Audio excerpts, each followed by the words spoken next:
Na hiyo ndio bottom up. If you can support the economy of pastoralists so that pastoralists get better value for their livestock in the value chains in the livestock industry, you'll have solved a big problem for many people across the country. So that's what we are focusing in. And I know Isiolo, maybe a small part is agricultural, but the bigger part is pastoral and rangeland. Is that true?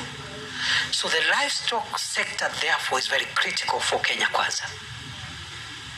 We are making interventions to make sure the livestock sector brings wealth to as many people as possible at the household level. That's why, for example, we're insisting on the voluntary vaccination of livestock to give it ability to withstand epidemics, but also for us to work on the emerging livestock market outside the country, which requires certain health standards, including immunization for our beef and other livestock products to enter the markets in the Middle East and the other parts of the world. Okay? Kenya is the third largest. Kenya has the third largest livestock herd in Africa. Kenya kwa idadi ya mifugo tuko namba 3 katika Afrika baada ya Sudan na Somalia. With 22 million cattle, with 50 million small stocks, sheep, goat.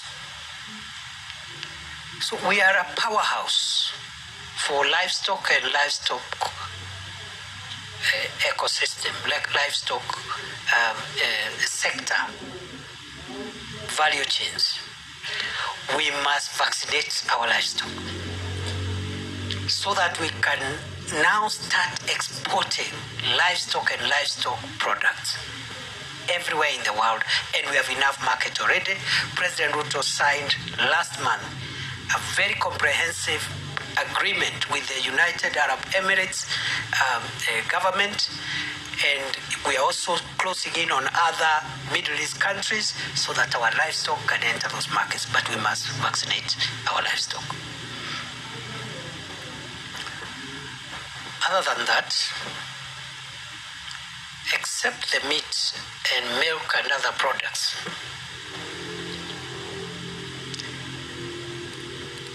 hides and skins and the leather value chain has been wasted for years. Hides and skins are almost thrown away to dogs and hyenas. Some are sold at 20 shillings, 30 shillings a kilo, isn't it? Others are given out for free. The hide and skin and leather value chain is one of the most valuable aspects of the livestock value chain. That's why we are setting up the leather industrial park at Kenani, which is almost getting complete now. And before the end of the year, it will be commissioned. That huge livestock leather industrial park in Kenani, in Mavoko, is going to take all the hides and skins from Kenya. Ata demand aitatosha. And the value, the price of hides and skins will go high. But the leather industrial park is also a value addition hub. Ya kubadilisha ile ngozi ikue leather, from a hide and skin to leather. And then from leather to leather products like shoes, bags, etc. The employment, the contribution of that hide and skin and leather value chain in the economy. Right now we are getting less than 10 billion. But with that industrial park operational, and we hope it will be commissioned before the end of the year, we will raise the input into the economy of the leather value chain from 10 billion to 150 to 160 billion a year. Hiyo ngozi si ni wafugaji watauza, alafu pia watoto wataandikwa pale. Right now the leather industry employs 17,000 people across the country. That intervention alone by the Kenya Kwanza administration, which is almost complete, will create an additional 120,000 jobs in that leather industry. Industries that use leather to make leather products are now angling to set up shop in Kinani. We have over 300 applicants in the expression of interest that was given the other day, including top-notch global leather products companies like Gucci, which make designer bags. They want to come and set up there. That is how you transform a country.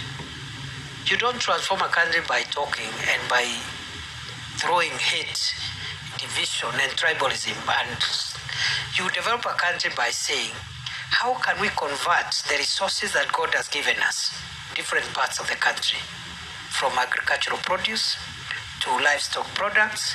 How do we transform that into the wealth and distribute that wealth to as many people as possible, especially those that are at the bottom of the pyramid? So I've just given you an example of what we are doing as we speak. I went to visit that leather industrial park with just a few things remaining, like the tarmacking of the road, about 17 kilometers are yet to be done. There's a bit of upgrading of the power substation, which is ongoing before the commissioning. The warehouses are ready. The water effluent treatment plant is complete, and that is 60% of the cost of setting up a leather industrial park, that effluent truck plant alone. So we are doing this to make sure that our pastoralists don't waste the resource that God gave them, their livestock. If they sell their meat, they sell their meat at good prices here and abroad. If it is leather, that leather is bought at a good price, and we employ young people in industries to convert that leather into leather product. You create jobs, create wealth, and make as many people in Kenya happy. I will not tell you what we are doing in fisheries and blue economy, because there is no blue economy in Isiolo. But there are some counties where we are looking at transformation in the next few months, because when we complete the fish ports we are doing in Shimoni and Liwatoni, the fish landing sites along the Indian Ocean and along Lake Victoria, that value chain is going to change the livelihoods of those brothers and sisters from those counties in a very big way. We are working with beach management units to give them grants to buy good fishing gear. A lot of work is happening, but there is nobody to tell the people, and what the people are being told is that nothing is happening and this government is doing nothing. So I'm just wondering what they will say when the president shortly in a few months goes and commissions the transformational Kenya Leather Industrial Park in Kenani. I wonder what they will say. And that's not the only intervention. I just give that as an example. Livestock and so on. So I want to say first, we are transforming, that is the second, other than macroeconomic stability, we are transforming sectors that impact on the majority of the people in agriculture, livestock, fishing, and blue economy, and mining. Na mimi najua hapo Isiolo pia, the potential for mining is huge, isn't it? Si tulikuwa na nyinyi pale Kom and many other places. That wealth should benefit Kenya and should benefit the people of Isiolo. So again, I'll be calling a sector by sector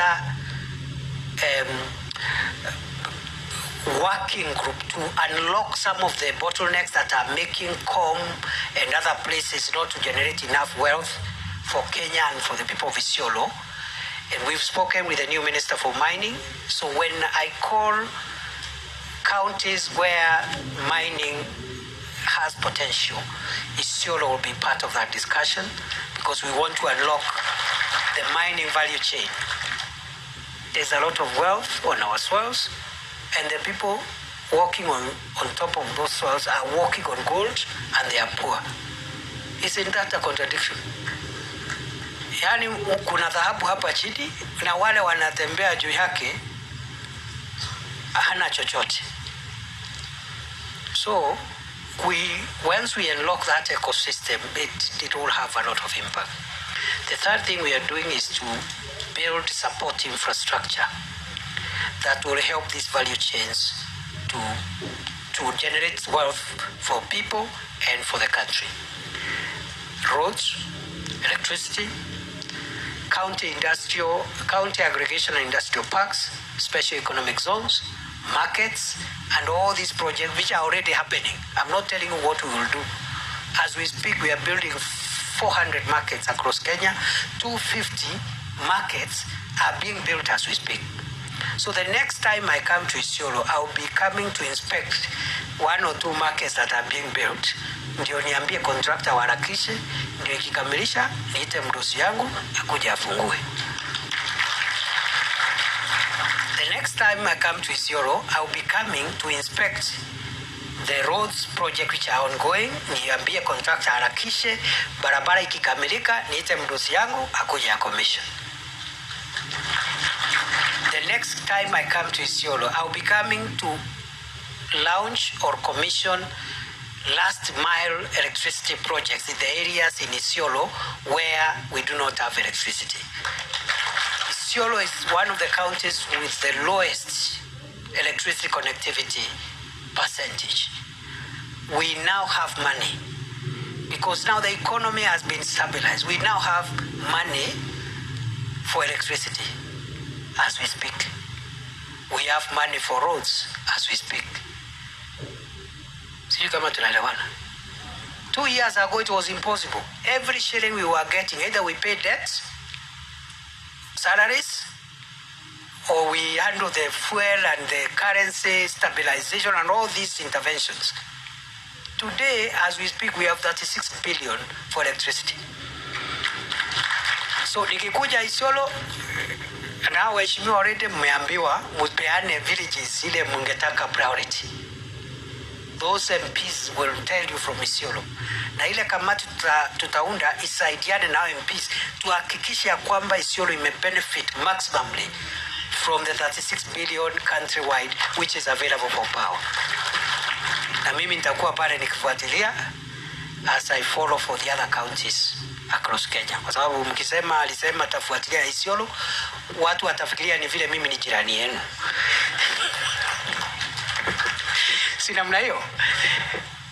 So we have money for electricity, we have money for roads. Ile barabara ilikuwa imekwama, mimi nakuja kuangalia ndio tutafute tuweke sasa pesa ya kukuamua. Tutakuamua ile barabara ilikuwa imekwama. So the next time I come to Isiolo, I come with those answers. So the next 2.5 years, there is going to be a lot of change. In fact, the people who are spreading hate against government will have nothing to say. They'll be ashamed. Niliona rafiki wengine wetu ambao ni wako kwa upinzani. Siku wengine wakiwa kwa press conference